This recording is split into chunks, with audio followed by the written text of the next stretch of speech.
मंगो दुआ के शाला इंजदा नसीब होवे। मंगो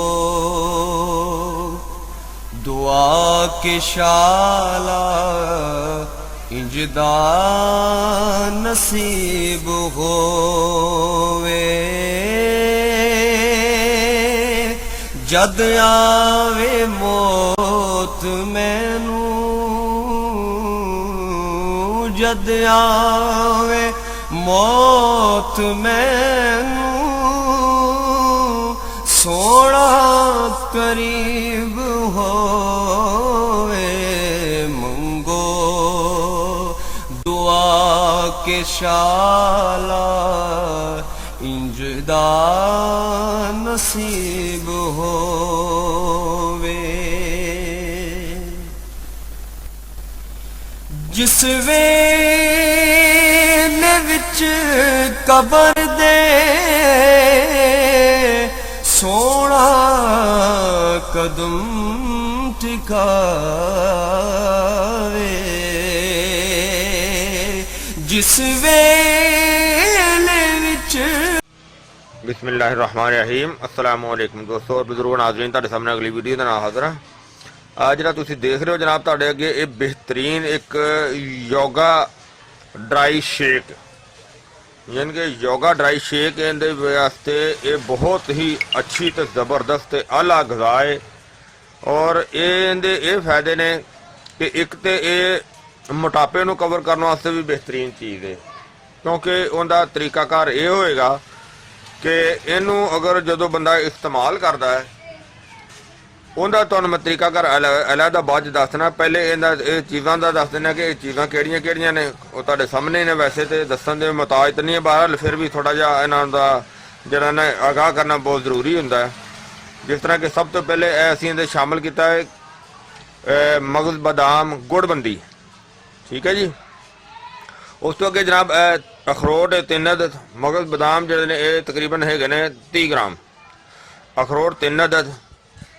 और इस तो अगे जनाब अलसी, तुखम अलसी ये 1 चम्मच जिहड़ा कि चावलों वाला, और राइस स्पून जिहड़ा ना 1 पूरा चम्मच हैगा, और 1 चम्मच ही इहदे च बलंगू है, ठीक है जी। और इस तो अगे जनाब 1 चम्मच है भरिया होया इहदा ज़रिश्क शीरी। ज़रिश्क शीरी तो बाद अंजीर दे 4 अदद दाने ने, और इस तो अगे 4 तो 5 अदद छुहारे, और इस दी जगह ते छुहारे जिहड़े ने ये नर छुहारे ने। और इस तो अलावा अगर तुसीं छुहारे नहीं तो इनकी जगह तो तुसीं 4-5 अदद जिहड़ियां ना वो अच्छियां वालियां खजूरां भी शामिल कर सकते हो जी। और इनके तो इलावा इन्ना पीस जिहड़ा ना यह नारियल का खोपरा, और उस तो अगे जनाब है सौगी देसी गोल, इनू सब्ज़ भी किया जाएगा। और यह चीज़ों का मरकब है, इनू असी तुहाडे सामने जिहड़ा ना वो तैयारी करने आ। इन्हां दे मगज़ कढ़ के और इन्हां दीयां गिटलियां कढ़ के, जिस तरह के छुहारा है, इहदे छुहारे दे विचों देखो इनकी गिटली कढ़नी जिहड़ी ना जरूरी है, ताकि जदों फिर इहदा अगला मरहला जिहड़ा ना उहदे विच, क्योंकि नाले इहदे विच पता चल जाता कि साडा छुहारा बिल्कुल साफ है। इहदे पीस कर लवांगे 2 तो 3, जिस तरह के देखो माशाल्लाह बिल्कुल साफ है ने, कोई शै नहीं इहदे च।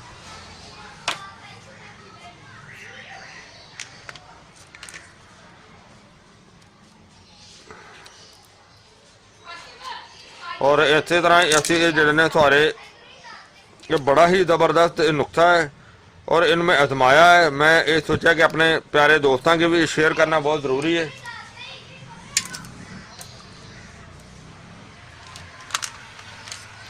और इनका बहुत ही अच्छा रिजल्ट पाया मैं, बहुत ज़बरदस्त। हुण माशाल्लाह अज तकरीबन तीसरा रोज़ा है और मैं रोज़ियां तो पहले का ये शुरू किया है, तो बहुत आला रिजल्ट पाया इनका। और इनकी सारी तैयारी करके तुहानूं मैं दिखाना फिर। माशाल्लाह देखो काफ़ी तैयारी कर ली है। ਜਿਹੜੀਆਂ ਚੀਜ਼ਾਂ ਸਾਫ਼ ਕਰਨ ਵਾਲੀਆਂ ਸੀ, ਛਿਲਕੇ ਉਤਾਰਨ ਵਾਲੇ ਸੀ, ਉਹ ਬਹੁਤ ਬਿਹਤਰ ਕਰ ਲਈਆਂ ਨੇ। ਔਰ ਬਾਕੀ ਆਈਟਮਾਂ ਸਾਡੀਆਂ ਤੁਹਾਡੇ ਸਾਹਮਣੇ ਨੇ। ਔਰ ਇਹਨਾਂ ਸਾਰੀਆਂ ਚੀਜ਼ਾਂ ਨੂੰ ਬਿਹਤਰੀਨ, ਇਹ ਸਾਰੀਆਂ ਚੀਜ਼ਾਂ ਦਾ ਮਰਕਬ ਹੈ ਜਿਹੜਾ ਕਿ ਅਸੀਂ ਇਹਨਾਂ ਨੂੰ ਹੁਣ ਅਸੀਂ ਇਕੱਠੀਆਂ ਕਰਨੇ ਆ। ਬਿਸਮਿਲ੍ਲਾਹਿਰ ਰਹਿਮਾਨਿਰ ਰਹੀਮ। ਔਰ ਇਹਨੂੰ ਅਸੀਂ ਦੇਖ ਰਹੇ ਹੋ ਤੁਸੀਂ, ਇਹਦੇ 'ਚ ਕਰ ਲਿਆ। ਔਰ ਇਹਦੇ ਤੋਂ ਇਲਾਵਾ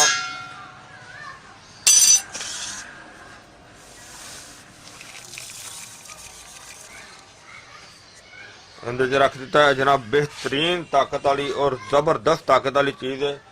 और इनकी इन्नी को तारीफ की जाए जिन्नी करी जाए उन्नी थोड़ी है। और इनका ये मरकब अगे असी इहदे मजीद जो तैयार करना वो सारा तुहानूं दिखावांगे। और इहदे ये एक यानी कि yoga milk yoga dry shake यानी कि ड्राई फ्रूट का योगा एक योगा स्पैशलिस्ट है असी अपने अतर साहब जिन्हों ने इस चीज़ को शेयर किया। और मैं उन्होंने होर ज़्यादा मजीद अपडेट करके उन्होंने उस तो भी बेहतर बनाया। तो इनके वास्ते बल्कि उन्होंने तो ये कहना सी कि अगर ये सुबह के टाइम तो रात को इन्हू भगो के सुबह के टाइम तो इस्तेमाल किया जाए, मतलब है कि ये अगर इन्ना इस्तेमाल किया जाए तो इहदे नाल सैरी खाने की जरूरत नहीं। और सारा दिन जिसम दे विच बिल्कुल ज़रा भी कमज़ोरी महसूस नहीं होएगी। अगर इनू सुबह भगो के अफतारी के टाइम पर इस्तेमाल किया जाए तो उस वास्ते भी बहुत ही आला चीज़ है, बहुत कमाल की चीज़ है। और इनका सारा जो बनाने का तरीका है वो तुहाडे सामने सारा अपडेट करांगे। इनू असीं हुण इहदे च पानी इहदे शामिल करके इनू भगो के रख देने। बिस्मिल्लाहिर रहमानिर रहीम, ताकि अफतारी का टाइम जो है ना, अफतारी के टाइम तक बहुत ज़बरदस्त हो जाएगी। क्योंकि हजे अफतारी का टाइम साडा है तो ये बहुत ज़बरदस्त हो जाएगी, बहुत आला हो जाएगी। और ये इहदे च जो कुछ भी होर इहदे नाल नाल शामिल करांगे वो तुहानूं दिखाने आ फिर। और इहनूं मैं तो जिस दिन का उन्होंने दस्या उस दिन का बना के इस्तेमाल कर रहा, बहुत अच्छा रिजल्ट मिला, बहुत कमाल का रिजल्ट मिला।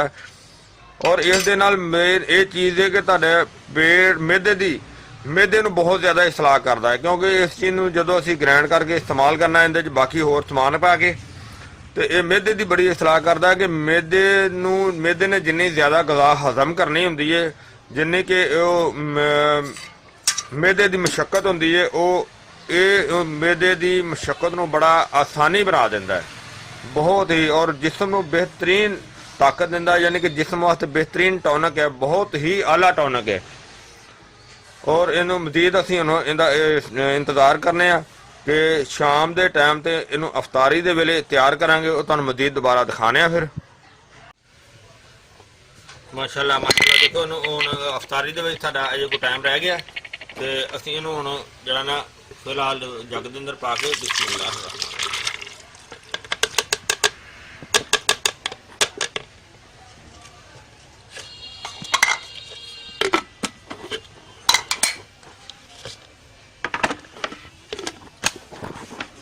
थोड़ी देर पहले ग्राइंड कर लिया।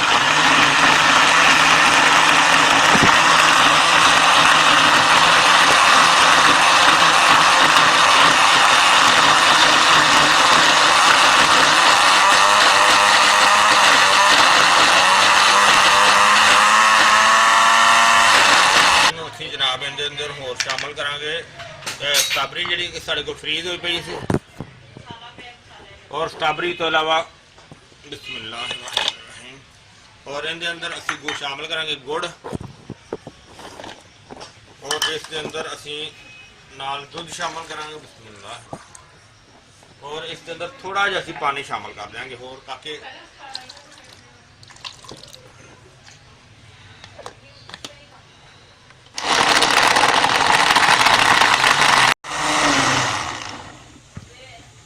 माशाल्लाह माशाल्लाह माशाल्लाह ज़बरदस्त जनाब देखो तैयार हो गया अल्हम्दुलिल्लाह। तो इनू जनाब असी अफतारी वास्ते बहुत ही आला ज़बरदस्त किस्म की डिश है जनाब। मैं तो खैर इस्तेमाल कर रहा किन्ने दिन तो।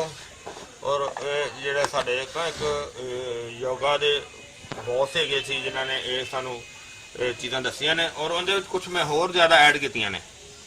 ਮੈਂ ਆਪਣੀ ਮਰਜ਼ੀ ਦੇ ਨਾਲ ਐਡ ਕੀਤੀਆਂ ਨੇ ਜਿਹੜੀਆਂ ਕਿ ਬਹੁਤ ਹੀ ਆਲਾ ਇਹ ਅਫਤਾਰੀ ਵਾਸਤੇ ਸੈਰੀ ਵਾਸਤੇ ਦੋਨੋਂ ਟਾਈਮ ਤੇ ਬਿਹਤਰੀਨ ਚੀਜ਼ ਹੈ। ਔਰ ਇਸ ਤੋਂ ਇਲਾਵਾ ਵੈਸੇ ਵੀ ਇਹਨੂੰ ਬੰਦਾ ਇਸਤੇਮਾਲ ਕਰ ਸਕਦਾ ਹੈ, ਯਾਨੀ ਕਿ ਅਗਰ ਇਹਦਾ ਨਾਸ਼ਤਾ ਕੀਤਾ ਜਾਵੇ ਰੋਟੀ ਦੀ ਜ਼ਰੂਰਤ ਨਹੀਂ ਹੁੰਦੀ ਤੇ ਇਸ ਤੋਂ ਜਦੋਂ ਜਿਹੜਾ ਕਿ ਇਹ ਨਹੀਂ ਹੈਲਦੀ ਜਿਹੜੀ ਕਿ ਜ਼ਬਰਦਸਤ ਕਿਸਮ ਦੀ ਡਿਸ਼ ਤਿਆਰ ਹੋ ਜਾਂਦੀ ਹੈ ਤੇ ਇਹਨੂੰ ਡਿਸ਼ ਵੀ ਕਿਹਾ ਜਾਏਗਾ। ਬਲਕਿ ਮੈਂ ਤਾਂ ਇਹਦਾ ਨਾਮ ਜਿਹੜਾ ਤਜਵੀਜ਼ ਕੀਤਾ ਗਿਆ ਕਿ ਯੋਗਾ ਡਰਾਈ ਸ਼ੇਕ ਬਿਹਤਰੀਨ ਚੀਜ਼ ਹੈ। ਤੇ ਇਹ ਮੈਂ ਉਮੀਦ ਕਰਨਾ ਕਿ ਸਾਰੇ ਮੇਰੇ ਦੋਸਤਾਂ ਭਰਾਵਾਂ ਨੂੰ ਇਹ ਅੱਛਾ ਲੱਗਿਆ ਹੋਵੇਗਾ ਤੇ ਇਹ ਬੜੀ ਹੀ ਬਿਹਤਰੀਨ ਚੀਜ਼ ਹੈ। ਔਰ ਤੁਸੀਂ ਕਮੈਂਟਸ ਦੇ ਵਿੱਚ ਲਾਜ਼ਮੀ ਇਹ ਚੀਜ਼ ਦਾ ਮੈਨੂੰ ਦੱਸਣਾ ਹੈ ਕਿ ਤੁਹਾਨੂੰ ਕਿਹਦਾ ਲੱਗਿਆ ਔਰ ਇਹਨੂੰ ਬਣਾਇਆ ਵੀ ਔਰ ਇਹਨੂੰ ਬਣਾ ਕੇ ਇਸਤੇਮਾਲ ਵੀ ਕਰਿਓ ਔਰ ਮੈਨੂੰ ਇਹ ਦੱਸਿਓ ਜੀ ਕਿ ਇਹਦੇ ਕਿਤਨਾ ਅੱਛਾ ਯਾਨੀ ਕਿ ਕਿੰਨਾ ਜ਼ਿਆਦਾ ਜ਼ਬਰਦਸਤ ਇਹਦਾ ਰਿਜ਼ਲਟ ਹੈਗਾ। ਤੇ ਇਨਸ਼ਾਅੱਲਾ ਇਹਨੂੰ ਲਾਈਕ ਕਰਿਓ, ਸ਼ੇਅਰ ਕਰਿਓ। ਅਗਲੀ ਵੀਡੀਓ ਦੇ ਨਾਲ ਇਨਸ਼ਾਅੱਲਾ ਜ਼ਰੂਰ ਮਿਲਾਂਗੇ। ਇਜਾਜ਼ਤ, ਅੱਲਾਹ ਹਾਫਿਜ਼, अस्सलाम वालेकुम वरहमतुल्लाहि वबरकातुहू। गए बदे